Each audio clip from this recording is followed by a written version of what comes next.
Hola a todos y a todas y bienvenidos a una unidad más de Studieren de Lesen Spanischsprachige Gegenwartsliteraturen. Mi nombre es Jonathan Romero y hace poco tuve el gran gusto de poder conversar con Mario Velatín, escritor mexicano y peruano nacido en 1960. Sobre Mario en realidad hay muchísimo que decir, pero a mí me gustaría destacar sobre todo su espíritu interdisciplinario y su rareza. Mario ha publicado más de 30 libros a lo largo de su carrera y aspira a publicar, o más bien a editar, 100.000 libros sin ayuda de editoriales. Su obra está poblada de personajes anómalos, que bien podrían haber salido de una película de David Lynch o de David Cronenberg. Aparte de eso, hay que destacar que toda su obra constituye un solo universo literario, dentro del cual, sin embargo, nunca nos encontramos sobre terreno firme. Nuestra conversación se extendió durante más de una hora y media y originalmente se dividía en dos partes. Durante la primera conversamos sobre el oficio de escritor en general y durante la segunda nos dedicamos a hablar sobre su faceta de biógrafo, más específicamente sobre la biografía que escribió sobre Shiki Nagaoka, un escritor japonés de la posguerra. Si ustedes tienen curiosidad de ver la entrevista completa, habrá un link en la descripción. Por ahora les dejo esta contribución con extractos de la segunda parte de la entrevista. Espero que lo disfruten. Eso creo que es un buen punto, un buen puente para este escritor bueno, que vivió la guerra y vivió la posguerra también, que escribió mucho durante la posguerra. Cuando escribiste en 2001 una biografía que yo creo que es la biografía más valiosa que has publicado, y me refiero a la biografía de Shiki Nagaoka, ¿no? Que me parece sorprendente que no haya como muchas entrevistas en donde te preguntan sobre Shiki Nagaoka y por eso yo quería hacerlo, quería preguntarte. Y quizás podrías empezar hablándonos un poco de tu encuentro casi casual con su obra y también de tu motivación para escribir esta biografía. Sí, yo pienso que justamente pues fue un autor que algunos autores latinoamericanos que estuvieron al margen, ¿no? Que yo creo que hubo más, pero los más relevantes y los que hicieron un trabajo más interesante o digo, más abarcador fueron Rulfo y México, aquí en México, y José María Arguedas en Perú. No, sí, lo conocieron.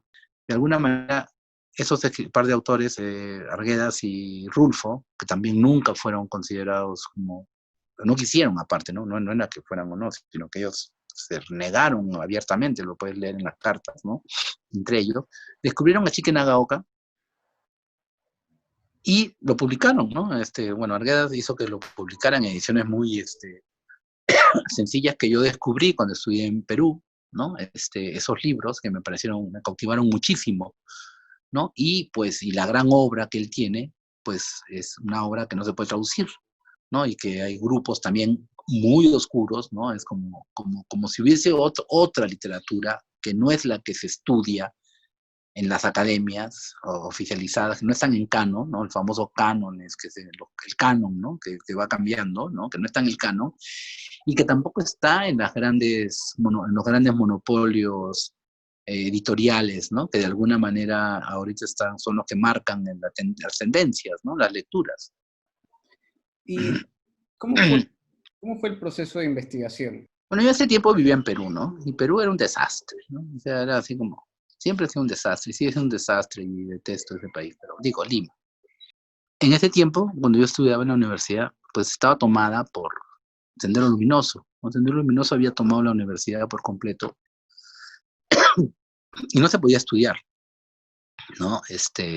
Las clases, cada vez que había alguna clase formal, pues inmediatamente los grupos genocidas, porque al final terminó siendo un grupo genocida, Mm. iban a la clase y para mandar los discursos, ¿no? Entonces, yo pues, como era estudiante, daba vueltas por la universidad, lo que sí nos reuníamos, ¿no? Alrededor de lo que ocurre en esa famosa, que yo creo que también se está perdiendo, la vida universitaria, la vida de pasillo, ¿no? Que para mí es muy importante, fue muy importante.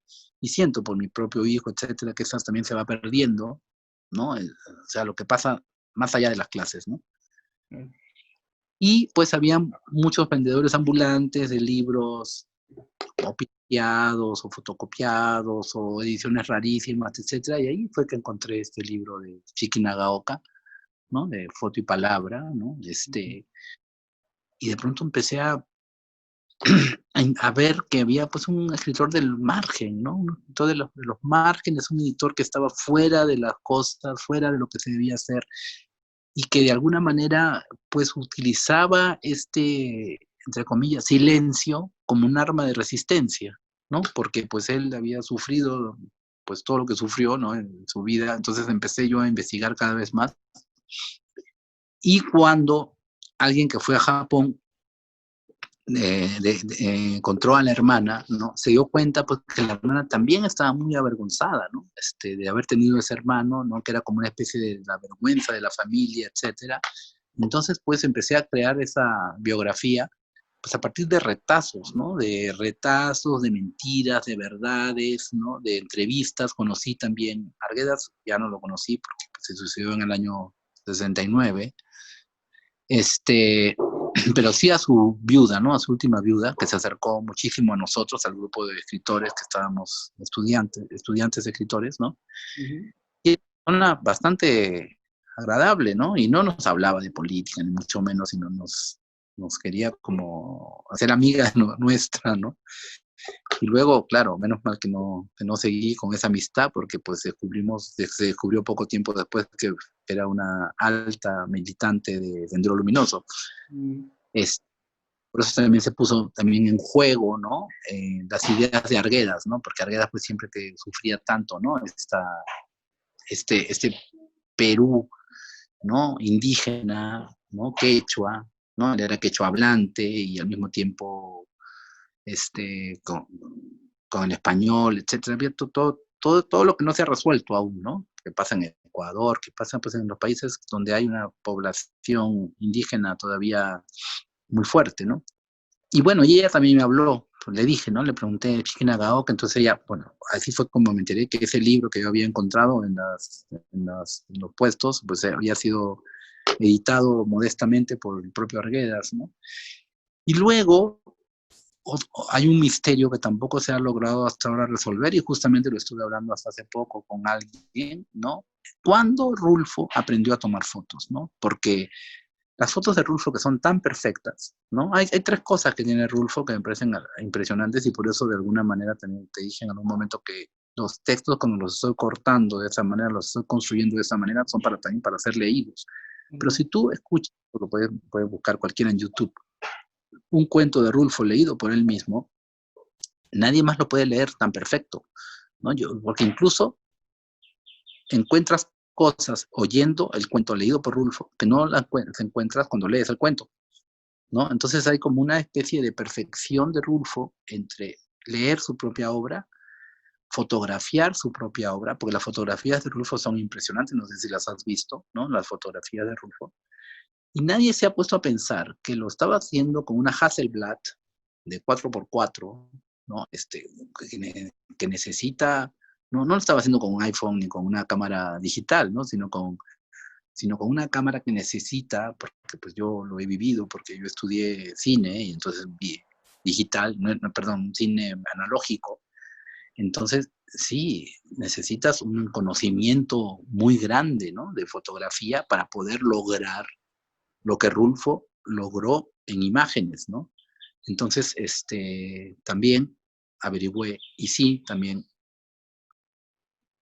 en las cartas que escribe Rulfo, porque se escribían mucho Rulfo y Arguedas, Ujú. ¿no?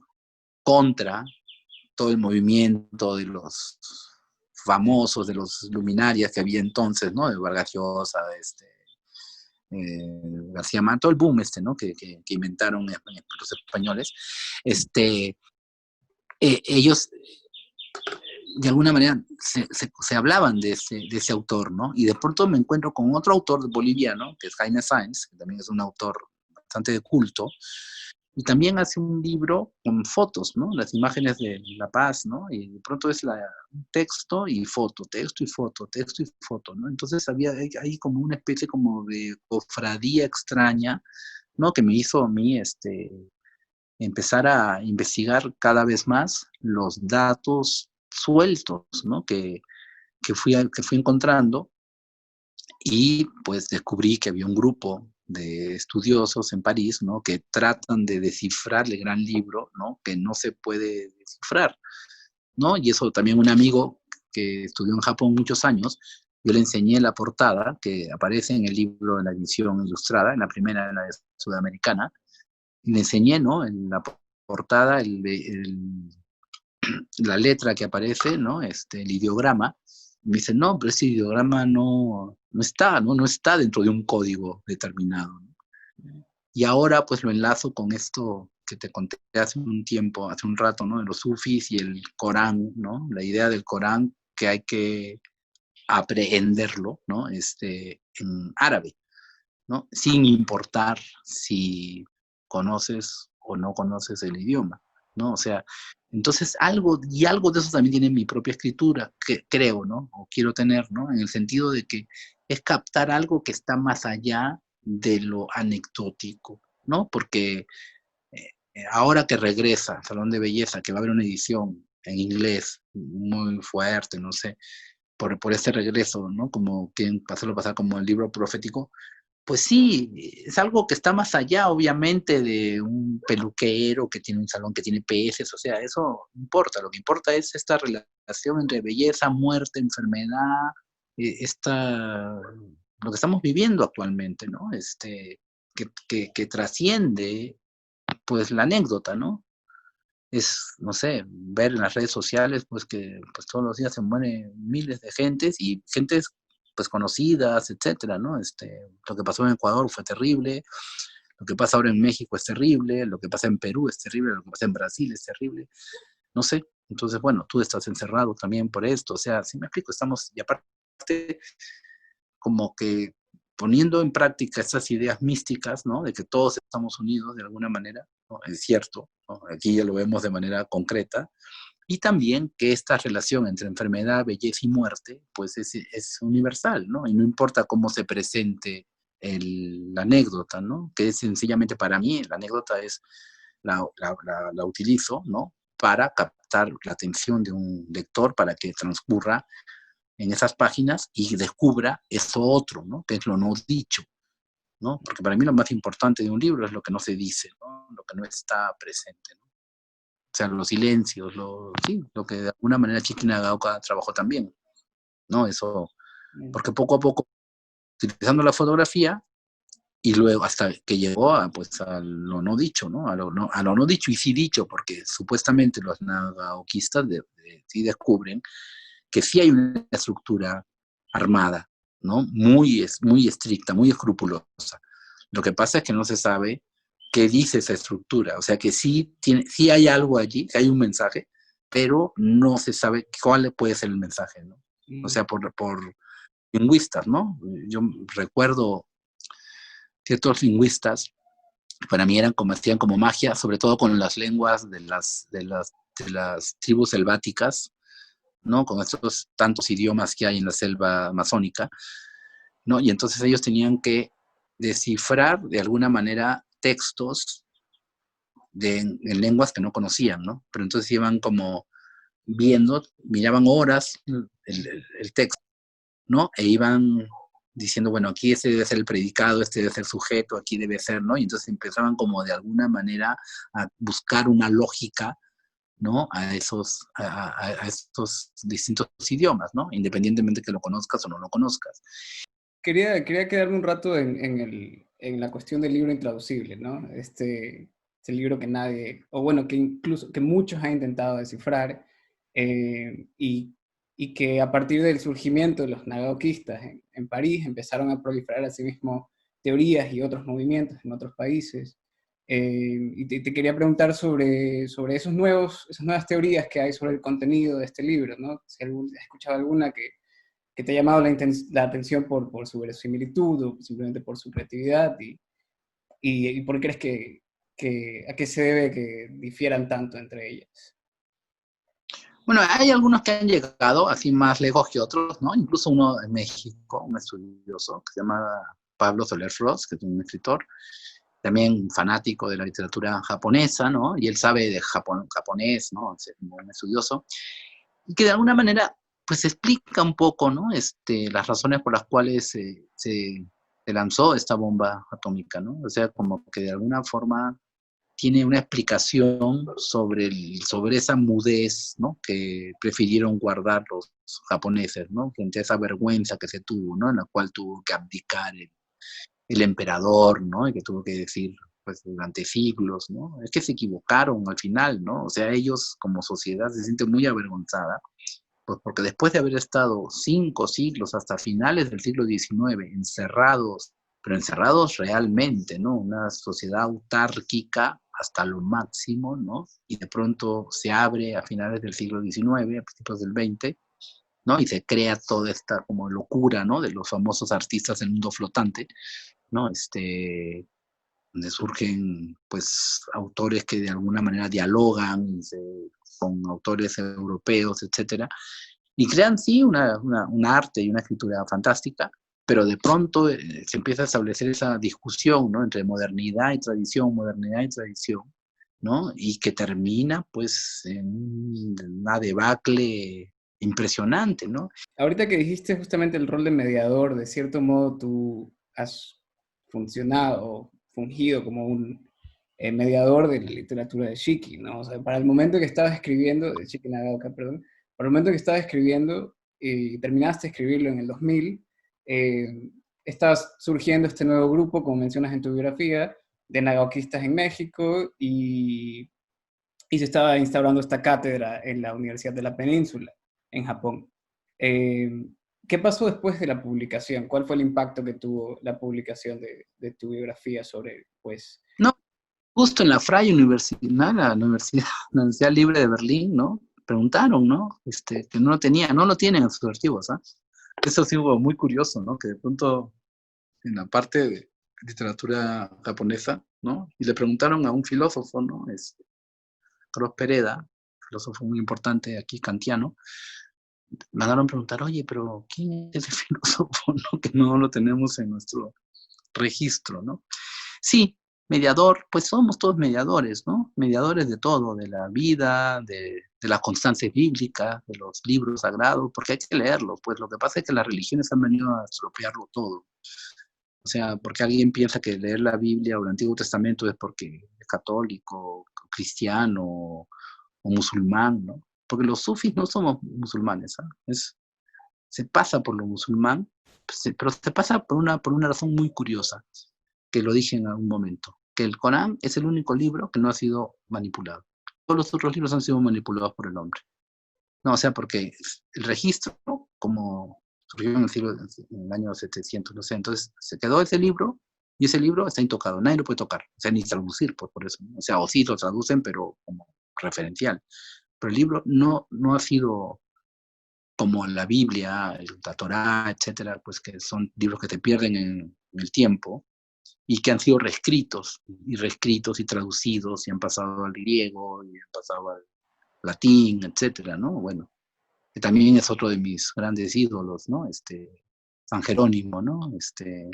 Su cueva, con su león, sus perros, y traduciendo la Biblia, ¿no? Del griego al latín, ¿no? Eso me parece como una imagen así como de, de la trascendencia, ¿no? De la trascendencia dentro de lo concreto, ¿no? Sí me explico, como el milagro laico, siempre lo menciono eso, o sea, porque no de la cosa religiosa, porque la cosa religiosa viene siempre a arruinarlo absolutamente todo, porque empiezan un dogma, estupideces, ¿no? Sí. Claro, era justamente una de mis preguntas, ¿no? O sea, como tú mencionaste hace un rato, como esta tensión que hay entre modernización y tradición en la época en donde nace Shiki, y pues él de cierto modo encarna esta tensión, ¿no? Porque pues su nariz representa de cierto modo lo moderno y lo aristocrático, y al mismo tiempo él opta por quedarse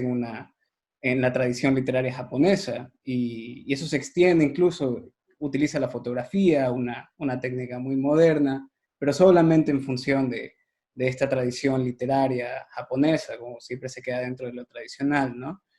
Y pues eso, o sea, me quería preguntarte, ¿no? ¿Cómo posicionarías tú como esta cualidad insólita y contradictoria incluso, ¿no? De Nagaoka en la historia de los fenómenos literarios y si podemos pensar de Shiki Nagaoka como un milagro laico. Sí, bueno, podemos pensar de los tres como un milagro laico, ¿no? De los tres autores que he nombrado, ¿no? Rulfo, porque nadie sabe de dónde por qué Rulfo, que empleado de la Goodyear, ¿no? Como que no quería acceder mucho a los grupos literarios, etcétera, ¿no? De pronto logra una obra que tampoco aparentemente es ambiciosa, ¿no? Sino es un librito, ¿no? Unos 13 cuentos, no sé cuántos cuentos son de Llano en Llamas, o sea, tampoco es aparatosa su irrupción. ¿No? Entonces serían tres, ¿no? Sería él, Arguedas, ¿no? Eh, Nagaoka, y también hay que pensar, ¿no? Que otros tres, de alguna manera, bueno, tanto Arguedas, ¿no? Y Shiki Nagaoka, también la cosa del lenguaje, ¿no? Porque hay una parte que me parece interesantísima de Shiki Nagaoka, que él solamente ve que es literario cuando manda traducir los textos a un lenguaje occidental, luego lo manda a traducir a un lenguaje, otra vez a ideogramas, y lo que queda es lo que es literatura, ¿no? Que de alguna manera, pues, es lo que nos queda a nosotros cuando, pues, leamos la Ilíada, la Odisea, o en la misma edición hay un, en la edición de Cana, hay un texto anónimo del siglo XIII, donde de alguna manera se cuenta la historia de un personaje, una nariz larga, etcétera, que, pues, contextualmente no sabemos nada, pues primero que es anónimo, no sabemos nada ni del autor, ni de su tiempo, ni por qué fue escrito, etcétera. Aparte me imagino que ha sido algo que ha sido traducido del japonés a un idioma occidental, y ese idioma occidental ha sido traducido al español, y sin embargo sigue siendo una belleza impresionante, ¿no? Entonces, y te sigue diciendo cosas, ¿no? Algo que ya está totalmente descontextualizado. Entonces a mí me parece que sí son milagros laicos, ¿no? En el sentido de que todo está hecho, porque aparte un poco la definición para mí del milagro laico es que todo está hecho para que no surja y surge, ¿no? O sea, todo está hecho para que no exista y aparece, ¿no? Porque Arguedas pues era alguien que tenía una vida bastante triste, ¿no? Bueno, ya para terminar, tenía unas dos preguntas más, y antes de eso quería como leer un pasaje. La primera es como bastante sencilla en realidad. Si tú tuvieras que escoger una de sus obras para llevarte a una isla desierta, ¿qué obra escogerías y por qué? Bueno, la que no se puede traducir, obviamente, para no perturbar la paz de la isla desierta, ¿no? Porque aparte se suele pensar que la isla desierta es como un castigo, ¿no? Al contrario, es una maravilla, ¿no? Entonces no quisiera llevar algo que tuviese realmente una respuesta, ¿no? Sino me gustaría llevar una gran pregunta a la isla desierta, ¿no? Porque la isla desierta es una gran pregunta, ¿no? Sí. Claro. Este, bueno, quería leer un pasaje de la biografía y luego hacerte una pregunta al respecto.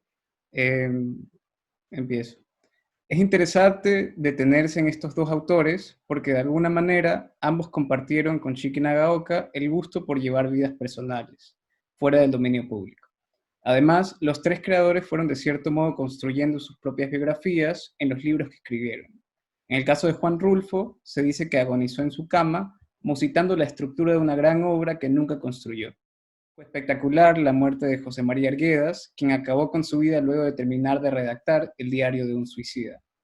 El deceso de Shiki Nagaoka estuvo enmarcado más bien dentro de un orden trágico que a simple vista parece no tener que ver con su obra. Fue asesinado por un par de drogadictos que quisieron apoderarse de las ganancias del día. Como esta última parte, ¿no? Que a simple vista parece no tener que ver con su obra. O sea, de lo que leemos en tu biografía, como parece que la tragedia lo perseguía, ¿no? Durante la guerra bombardean su kiosco, el único sirviente, o sea, perdón, la única persona de la que estuvo enamorada, que era su sirviente, la asesinan y, y pues hay quienes han tratado de adscribir su asesinato como una consigna de su obra, ¿no? Y al parecer con esta frase tú dejas como un espacio para el beneficio de la duda, al menos, y por eso quería preguntarte si crees que como Arguedas o como Rulfo Shikinaoka también pudo haber planeado su muerte y haberle como otorgado un espacio en su escritura. bueno, según lo que me cuentan, ¿no? Es que los que conocen la ciudad, que era raro que alguien de su talla, ¿no? O este, tuviese en ese lugar tan peligroso, ¿no? Pero después, escuchando mejor los relatos que, o sea, cuando las entrevistas que hice, la hermana fue la que lo puso ahí. Entonces, tal vez yo creo que la hermana también estaba de acuerdo con que lo mataran, ¿no? Porque era una vergüenza para la familia desde el momento que nació con esa nariz. Entonces, yo creo que la hermana estuvo involucrada también en esa especie de muerte indirecta, ¿no? Que, que, que, que tuvo, ¿no? Y esto de la tragedia, pues, que lo perseguía, yo creo que más que nada, pues, los persiguió a los tres autores que menciono, pero es que es la gran tragedia también de la escritura, ¿no? Porque pues la tragedia es que todo va a terminar mal. O sea, yo no creo que ninguna escritura va a terminar bien, porque esa gran pregunta ninguna se va a resolver nunca, ¿no? O sea, yo también estoy así como, tengo una cierta esperanza, ¿no? De que algún día haga un buen libro interesante, ¿no? Pero eso es un deseo, ¿no? Un deseo que no creo que nunca se lleve a cabo, porque nunca se va a, porque eso siempre es inalcanzable, ¿no? Hay como una especie de utopía, ¿no? Que los tres han tenido y que de alguna manera, pues yo también, de alguna forma, deseo, pero no sé para qué la deseo, ¿no? Es por el simple hecho de ejercitarla, ¿no? O sea, ese deseo que sea el que te guíe para seguir ejercitando la escritura, ¿no? Para poder de alguna manera en ese camino ir descubriendo cosas que de alguna manera la realidad te va devolviendo de manera sorprendente, ¿no? Como es el caso entre el Salón de Belleza y la situación actual, ¿no? Por la que estamos pasando, ¿no? De alguna manera, pues, como hemos sido todos sorprendidos, ¿no? Con esta pandemia, de alguna manera también me sorprende, digo, bueno, por eso yo lo escribí hace 30 años, ¿no?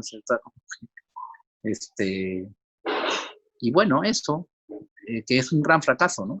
O sea, y todo es un gran fracaso, o sea, sí, existe Pero Páramo, y lo podemos fascinar, o existe la obra de Arguedas y sus pensamientos, etcétera, pero pues en realidad, y Chica Nagaoka también, pero en realidad es un fracaso, ¿no? Es como, no tiene una razón de ser, ¿no? Y menos aún viendo desde el punto de vista de la normalidad, de lo que es exitoso y no. Entonces, pienso que no lo siguió a él particularmente una cosa nefasta, ¿no? Pero sí yo sospecho en la hermana, ¿no? Porque la hermana, desde el momento que arranca la nariz de las fotos, etcétera, pues sí, yo creo que estaba como pidiendo también que desaparecerlo, ¿no? Porque sí, era un motivo de vergüenza ese personaje. Ok. Muchas gracias, Bueno, Mario, no, por... a ti, gracias.